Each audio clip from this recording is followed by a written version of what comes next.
So my name is Fussy. You probably have read the slides by now. My talk is called Ghostbusters, and it's really not about the movie. It's really about bringing back the money that we owe to our customers. So the gist of this talk is about using something called survival models. So if you have a workflow at your workspace, which is along the lines of, okay, I have to make some attempts to get some result.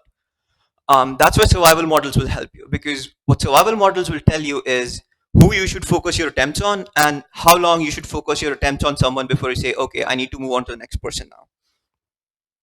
And I work for Simpl.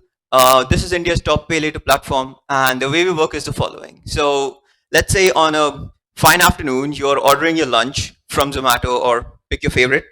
Um, and you say, okay, fine, I've put everything in my cart, I'm going to place the order. And when you place your order, you hit the pay with Simpl button. Now, what happens in the background is we actually pay for this transaction on your behalf. And every 15 days, we will send you a bill saying, okay, this is how much money you owe us. It's time for you to pay us back. Now, you're good customers, you do pay us back, but then there are the hard cases who do not. And that's where the stock starts. So people, those who do not pay us back, we put them through the collections process. So the level one is this really polite process where the agent will call you and be like, sir, it's time for you to pay us back. Will you pay us back? And there's a whole bunch of customers that we meet. So like, who can I remember? There is Diligent Dave. Diligent Dave is a really good customer. Diligent Dave pays his bills on time. He's usually a day late tops, and that's fine. We can call him once and he'll pay us back. That's fine. Then there's Lazy Lakshman. So Lazy Lakshman is the kind of person, you know, he wanted to pay us back. He attempted to pay, but then he forgot about it. Took his dog out for a walk. Then he sat down to watch YouTube videos, and then another one, and then he went to sleep and completely forgot about it. Right? These are kind of people we have to call like a couple of times, and they do eventually pay us back. So that's okay.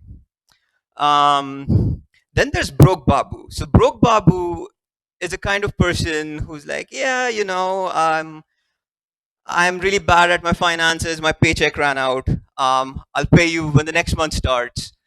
So for people like Broke Babu, we actually have to keep following up, and we want to help people like Broke Babu, but sometimes they have to help us back by giving us some money when they get their paycheck, and when you remind them, they do pay us back.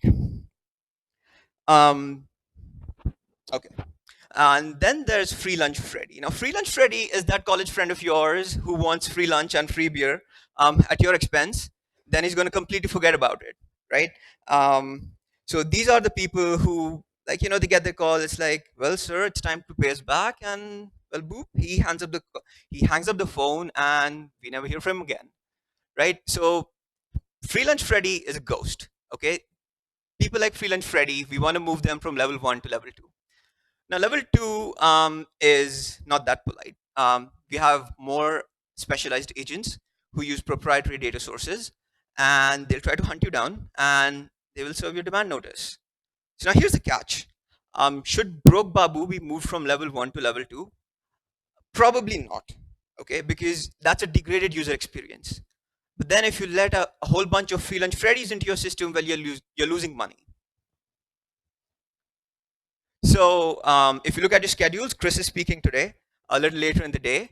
At one point, he owed the company money. He owed us $1,500 almost, and he went to San Francisco to meet his beautiful wife, and his SIM card was out of service. So we make a whole bunch of calls to him, and none of them connect, except like that one. But the question is, if you're going to burn, let's say, $300 trying to recover $1,500, could we have stopped sooner, knowing the fact that there's like a straight streak of 5 calls that have not connected? Well, the answer is yes, and that's what survival models will tell you. However, whether to call Chris or no is just one use case. There's a whole bunch of other use cases where you can use survival models also. So how about building a user base? So let's say you've acquired some new customers. You want to find out how long do they stay in your system, what the lifetime is before they start churning, right? So in this case, we'll redefine ghosts to be loyal users who never churn. Medical trial is a classical example. That's actually where survival models come from. So let's say there's a new cancer treatment out there. There's your treatment group and there's your control group. And let's say the people in the treatment group on average live 10 years more than people in the control group. In those cases, we will say, okay, fine, these people are ghosts. They are never going to die compared to people in your control group who, let's say, live on average 3 to 5 years. So this is sort of the general roadmap of the talk. We'll start with the viable model. Uh, we'll use Cox proportional and we'll create a priority score. The priority score will decide, okay, this is the guy who gets the call first, second, third. Then we'll use cure models to find out who Free Lunch Freddy is, and these are the people who will move to level 2. So what Viable will give you is, okay, fine, someone has missed 3 calls. What's the probability that they're going to pick up the fourth one? In contrast, what Cox Proportional will give you is, how about someone who has an iPhone, uses 3 merchants, and owes you 1,500 bucks? How likely is he to pick up the call? Okay, and those sort of two metrics we'll put together into the priority score. So let's talk about preparing the data for this. So previously, we had data that we kind of had in Google spreadsheets. And if you've done machine learning, you know this is really not a good place to store your data.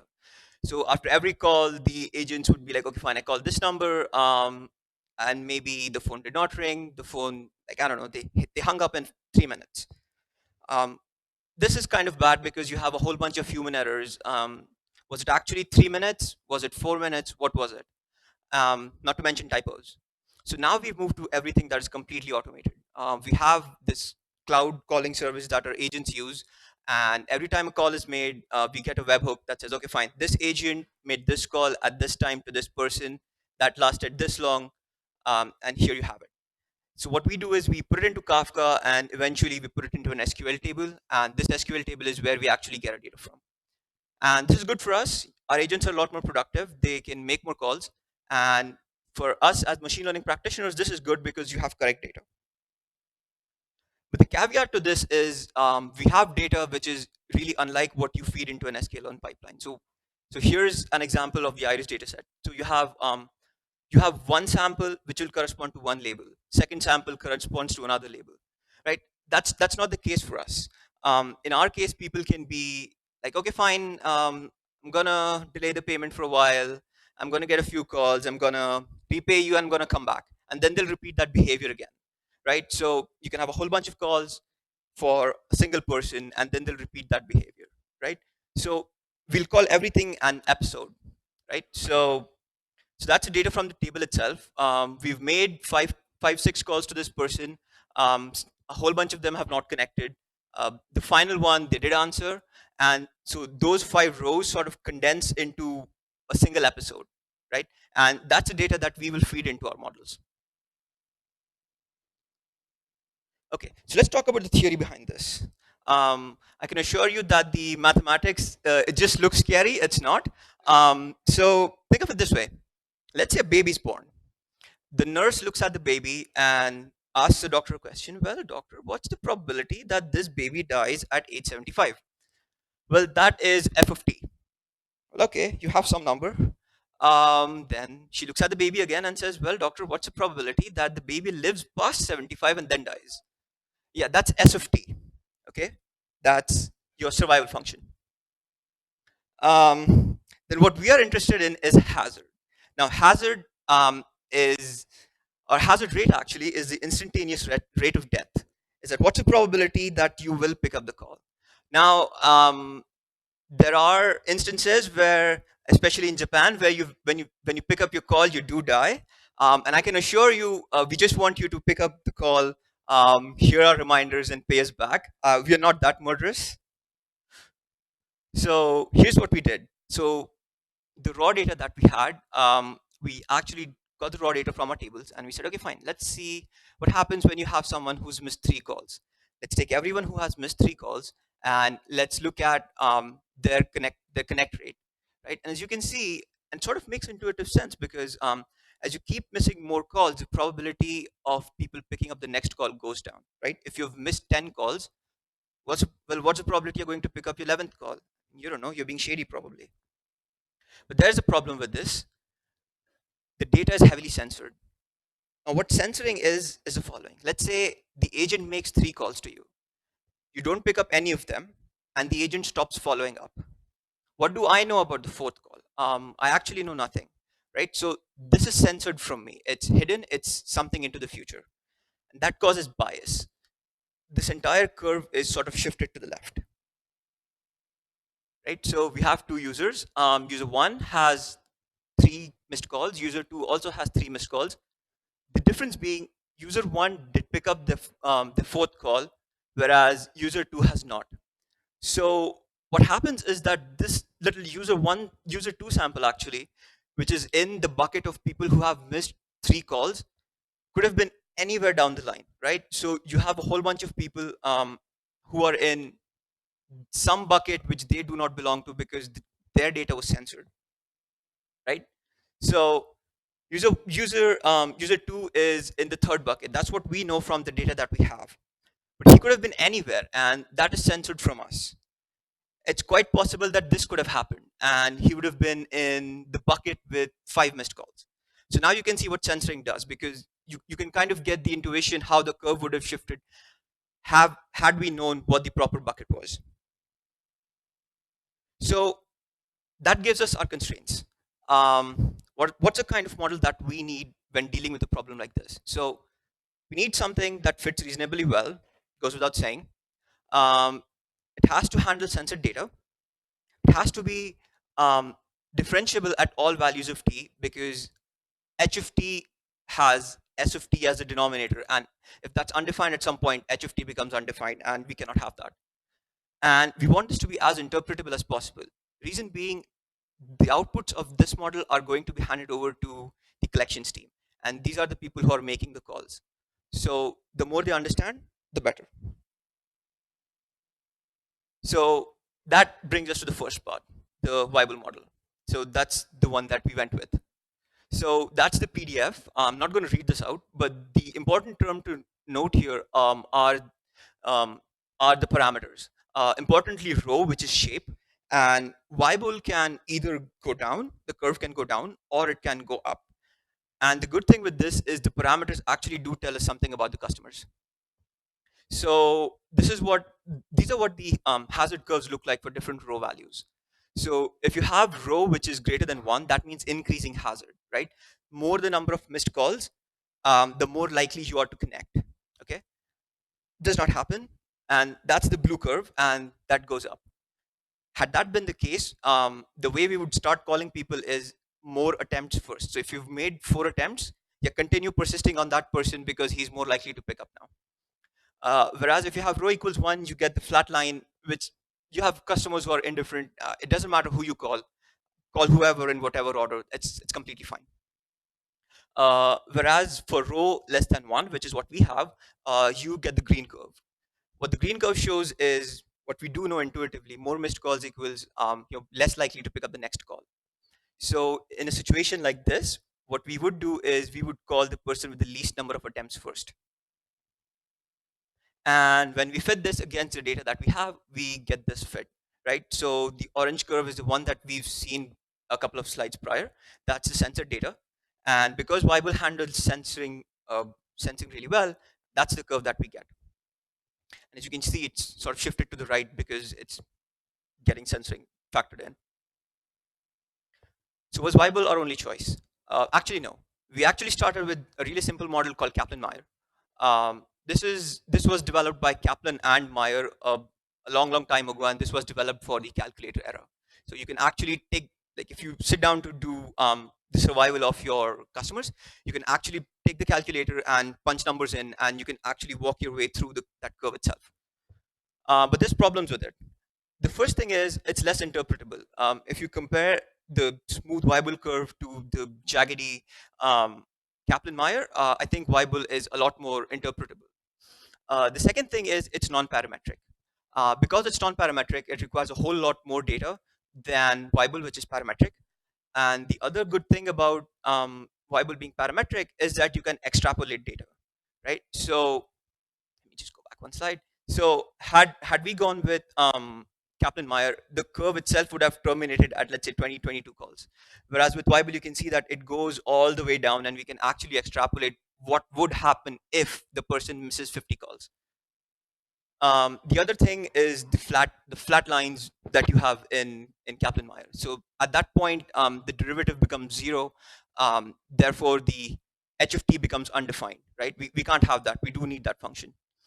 There's other alternatives. There's power curves, 1 upon x. That's one good example. There's also piecewise exponential models, which are non-parametric but also differentiable. But let's stick to simple, not a pun. So Weibull has this assumption that everyone's behavior is the same. You miss 3 calls, I miss 3 calls, free lunch Freddy misses 3 calls. It's all the same. That's actually not the case, right? So we do need to factor in that. Okay, fine. I've probably used one merchant. Free lunch Freddy's on 3. You're on 2, and this will probably change the probability of you picking up the call. So here's us again. I tried using Simpl. My transaction was declined because I was busy preparing for this talk, and my bill was due. And because I'm busy, I missed 3 calls. I do open the email that my company sends me, whereas Chris does not. He has Proton Mail and he does not like to be disturbed. And he owes a whole bunch more money than I do. So who do we call first? Him missing 3 calls, me missing 3 calls. Are they the same thing? Uh, Actually, no. He's a lot more shadier than I am. So that brings us here, Cox proportional hazard. So that's what Cox proportional will give us. It's like you have this really neat separation of concern where Weibull will tell you, okay, fine, 3 missed calls. What's the probability of the 4th call being picked up? Whereas Cox proportional will tell you, okay, fine, these are your inherent user characteristics. What's the probability of you picking up the next call? So the data that goes into Cox proportional changes. So So you have a 3 tuple that goes into Cox proportional hazards. So you have Ci, Ti, and Di. So Ci is a 1 cross P vector of user features. It's called Ci because in literature your features are actually called covariates. So just left that one there. Ti is the duration. Now, because survival models actually come from biomedicine, Ti would actually be physical time. In our case, we are taking time to be the number of missed calls. 1 missed call, 2 missed call, 3 missed call. That will be along the x-axis. And there's Di, whether death was observed or no. Again, survival model tend to be on the morbid side of things. It could have been in a cancer trial, physical death of a user. In our case, it would be whether you picked up the call, and I'm pretty sure you won't die. Trust me. The movie is an urban myth. Okay, so what puts the word proportional in Cox proportional is the fact that my hazard, let's say it's hi of t, and Chris's hazard, which is hj of t, at 3 missed call. Let's say let's replace t with 3 missed calls. It will be some constant, and because it's some constant, what we can say is my hazard at some time t is going to be h0 of t, which is baseline, times the exponential raised to features times their weights, right? So Ci are your features and betas would be their weights. So you have C0 beta 0 plus C1 beta 1 dot dot dot Cn beta n, right? And this H0 we actually do have, that comes from our Weibull model. So this leaves us with finding out what those beta values are. And how do we get those beta values? We will get them with max likelihood estimation, right? I'm pretty sure all of you are familiar with max likelihood, but here's a little revision. So the way you do max likelihood is you will write down your probability model as a function of unknown parameters, right? In our case, those are beta values. And what you want is some value for these betas, which will maximize the probability of seeing the data that you have seen, right?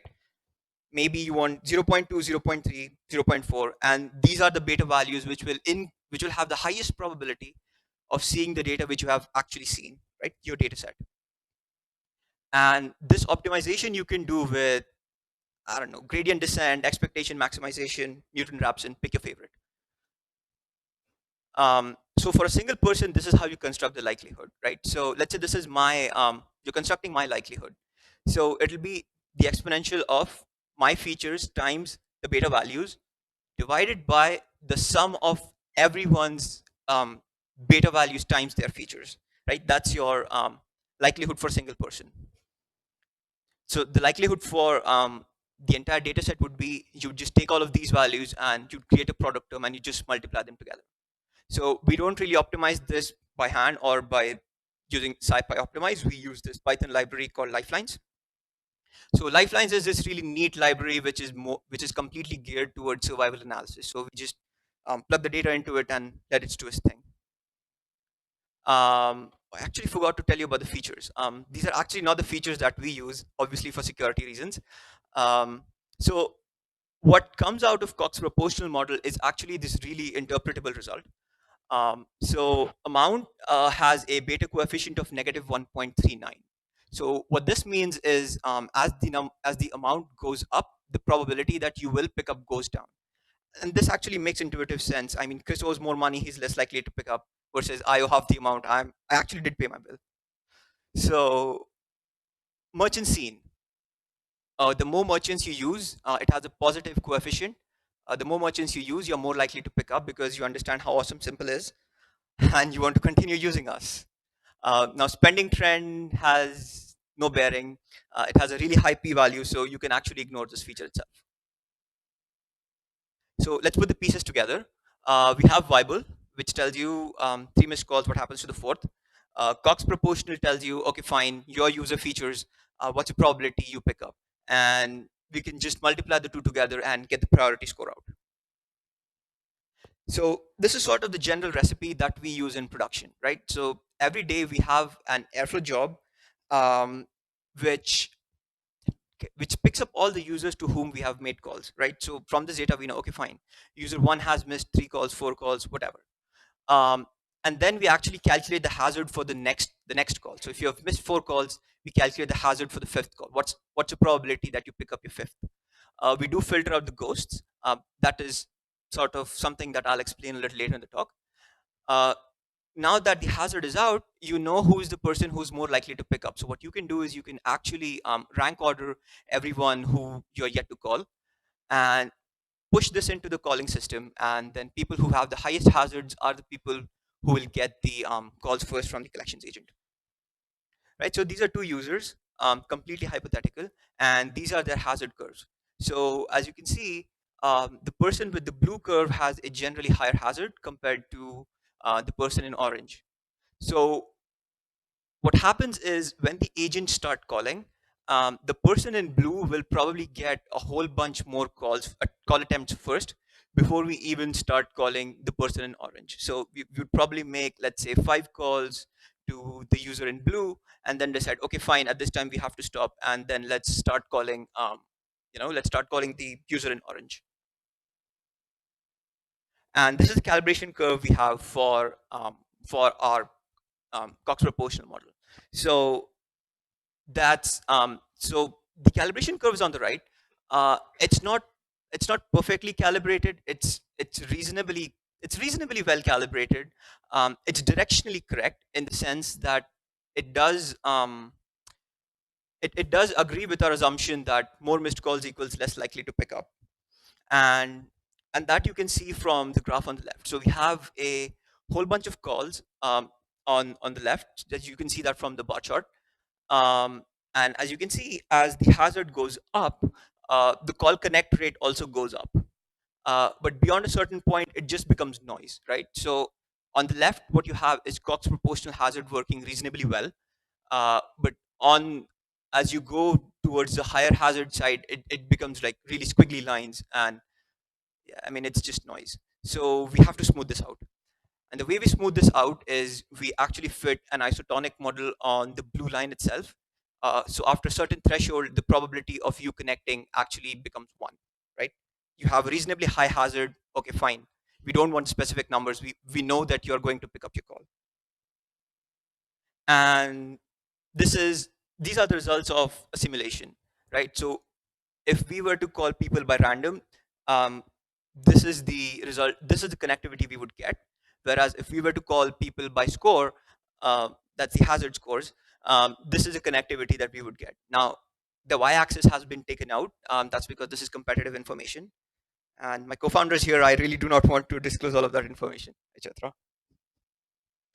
Right. So what we've spoken about so far is prioritization, call prioritization. It's like, okay, who gets the call first? But we still haven't gotten around to finding out free lunch Freddy. That's what we'll do next. That's what cure models are for. Okay. So in the group of people that we have to call, there will be those who will never pick up the call no matter how many times they tried, right? It's a possibility that free lunch Freddy took out the SIM card and threw it away. So if we keep calling him, it's quite likely that we'll burn more money than he actually owes us. So cure models are the kind of models that let you answer the question, okay, fine. There are people in your data set who are never going to die, who are never going to pick up. So let's deal with them. Um, and I'm not really going to get into significant detail over here. This section is here simply for the sake of completeness. So we've all seen Bayes' rule. Um, so what happens inside a cure model is the following. Um, you are actually trying to find out the probability of someone being a ghost given that they have missed n calls, comma, their feature vector, right? So let's say this is feature vector for free lunch Freddy. So we can sort of work our way down, and let's work through this. The probability of someone being a ghost is let's say at 1 or 2%. Um, the survival function will tell you that okay, fine. You made one call attempt to someone, they did not pick up. What's the odd that they will pick up the next? It's probably 50%, because whenever the collections agents start calling, nobody picks up their first call, right? You have to make 2 or 3 attempts before they actually pick up. So now, as you keep missing more and more calls, this will approach 1, right? So it's going to be, let's say, 0.1 upon 0.1 plus 1 minus 0.1 times a really small number. So this will approach 1 and you're really, really likely to be a ghost. Let's consider another scenario. Let's just say some fine day, lazy Lakshman is being even more lazy, right? He's not picking up calls. We've made 20 calls to him. He's not picked up any. So how do you differentiate between free lunch Freddy and lazy Lakshman, right? So in case of free lunch Freddy, the probability of him being a ghost would be 2 or 3%. We've already wasted 20 calls on lazy Lakshman. What's the probability that he's going to pick up the next? They're kind of similar, right? Maybe a 2% chance of picking the next versus a 3 or 4% chance of someone being a free lunch Freddy. So what do we do now? How do we persist? So now the curves that we do get, especially when you start plugging in, plotting the formula that was on the slide prior, is you get this, and it's actually a sigmoid. But the reason you don't see this S shape is because the survival function is not decaying fast enough, right? So the blue line could be diligent Dave has now decided to become free lunch Freddy, right? It's highly unlikely for him to miss 5 calls, so you'll say, oh fine, probably he's becoming a ghost. Whereas the orange line could be either broke Babu or lazy Lakshman, right? It's okay for them to miss these many calls and not be a ghost. So 20 missed calls, we don't know who's what. What do we do now? So we can use something called the mean conditional lifetime. And what this tells us is, okay, fine, you have missed 20 more calls. How many more calls do I have to make so that the next call will be picked up, right? So if it's 1 or 2 calls, it's fine. We will persist on calling you. But let's say the mean conditional lifetime comes out to be 30 more calls. Is it worth it? Is it worth it to treat lazy Lakshman any different from free lunch Freddy, right? Probably not, because it might happen that the economic cost of pursuing lazy Lakshman is actually a whole lot more than the money that he actually owes to us. So what we will do in that case is we will escalate him from level 1 to level 2. So this is the complete pseudocode. The grayed outline has now been filled in, right?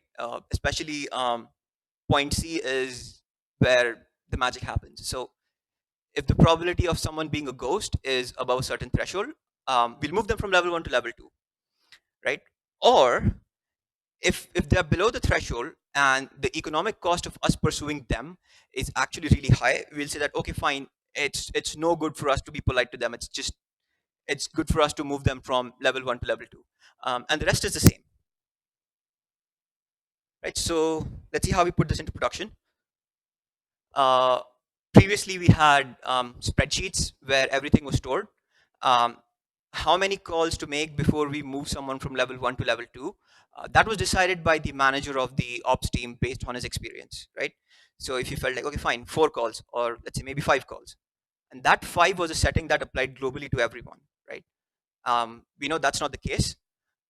We can be a little more clever than that, and we can tune the number of calls to make for someone by using survival models, right? And we let everything happen automatically. So we have systems that look at the number of calls being made to someone. It's like, okay, fine, the day is progressing. You have your agents making calls. Someone has missed 3 calls. Okay, now his hazard is really, really, really low. He has a really high mean conditional lifetime.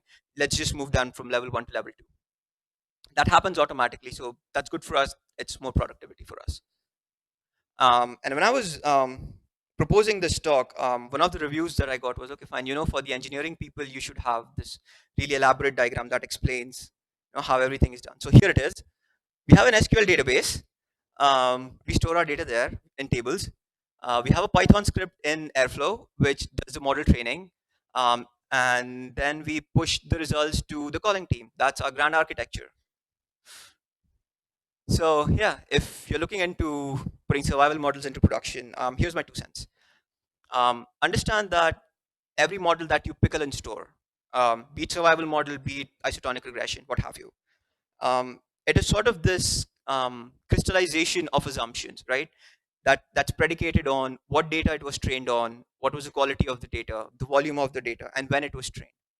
So in our case, we need to keep retraining on the first of every month. Um, Yes. So questions. By the way, we have a booth outside. We are offering really cool stickers. So yeah, do you have questions?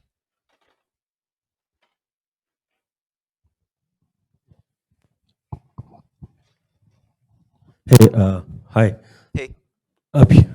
Oh, where are you? Oh yeah, there you are. Yeah, nice presentation. My question is a bit generic, and please excuse if I sound a little too skeptical. Um, Basically, you're trying to model human behavior. Is it right to say that?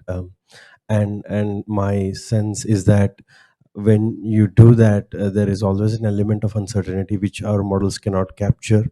Now in biomedicine it might be okay because we are not going to do anything about that survival rate. Is just a good to know information, but here you're actually making calls and following up with people. So what is your whole take on this? Because there's only to a certain extent you can model human behavior. It's very unpredictable. And the second thing is, when you make 20 calls, maybe the user gets irritated and stops taking call, even though he's a lazy Lakshman or broke Babu and not a freelance Freddy. So what you do influences human behavior, which is exactly what you're trying to model. So I'd like your comment on that. Thank you. Okay, so you actually have 2 questions. You're asking me how is our application different from biomedicine, and the second is if you make 20 calls, what happens? You're actually creating this feedback loop. Am I getting this right? Okay, so in case of biomedicine, the survival rate is not just a good to know. Um, if it was Kaplan-Meier, let's say, you would actually see the curve go down, right? As people die, the curve actually starts going down. So let's say you introduce some change in the protocol in which the medicine is administered. What you would see is that the curve becomes flat. That means people are not dying. So what that gives you is an insight that, okay, fine, we changed the protocol, probably the amount of medicine that was administered to someone. And, people are living longer now. So survival is not just a good to know, it actually gives you insight about what it is that you're doing that is actually affecting people's survival. The next question was, what if you make 20 calls to someone? You're likely to irritate them and they probably might not pay, owing to the fact that you've made 20 calls to them. Now, the thing is, we do not want to make 20 calls. That's the whole game, right? So if someone has missed 20 calls, it's actually a whole bunch of money wasted for us. We could have stopped at, let's say, 5 calls, and that 5 would have been your hazard, and that would have come from survival model itself. So we could have stopped after the L1 calls could have stopped after 5, 6, 7 calls, depending on the person's hazard. And you could maybe have sent them a demand notice or called them from a separate burner phone or whatever. And it would look different to them. Hello. Hey. Thanks again for the talk. I had a question more about like, the cold start and how do you deal with new user, and also knowing that you get data, only twice a month, how many months do you need to make sure, the feature vector for the user is actually like reflects the behavior of the user correctly enough? Okay, so the question is, what do you do about new users and you're retraining every month? The reality might have changed in 1 month. So the one thing is the bulk of the calls that we make are for our repeat users, right? People who have used us for, let's say, 2 or 3 months in the past, they're continuing to use us, but now they're delaying to settle the bills. So proportion wise, they are a whole lot more compared to the new users that we have. So for now, the model focuses on modeling the behavior of the repeat users because more data that we have for them. The next question was, I actually forgot the next question. Yeah, so it was. Oh yeah, once a month. Once a month. The reality might have changed. Okay. And how much data do we need? Yeah, Yeah, exactly. yeah. Okay. So now the call backlog that we have. So what we do is we keep persisting until the user pays, right? Either they will pay themselves. They're like, oh, I have to pay my Simpl bill. I forgot. They called me 2 days ago. And the system will be updated, and that person will be removed from the calling queue. But if they persist, what happens is that we get this really giant backlog of data, right? We have more people to call compared to the agents that we have who can make the call. So what we do is we train the model on the past 6 months of repeat users and see what comes out. Hey, hi. Hey, Brijesh here. hey. So my question is, are we using the same baseline and the proportion model for all the users, or are we making multiple models? So in any case, what is the justification for both the choices? Okay. So the question was, is the baseline and partial the same for everyone? No, the baseline will be the same, right? Oh, let me see if I can get there quickly. Aha, there it is. So H0 is your baseline, right? That comes from your viable model. And that's modeled over your entire population. Like, let's say I pick up 10,000 users, I pick up those who have missed 3 calls, and then I see, okay, what's the probability that they pick up the fourth? That'll give you H0. That is common for everyone. What Cox gives you is E to the whatever, right? And that is something that is unique to you. So your partial hazard and my partial hazard are going to be completely different. Yes, those will be different for everyone.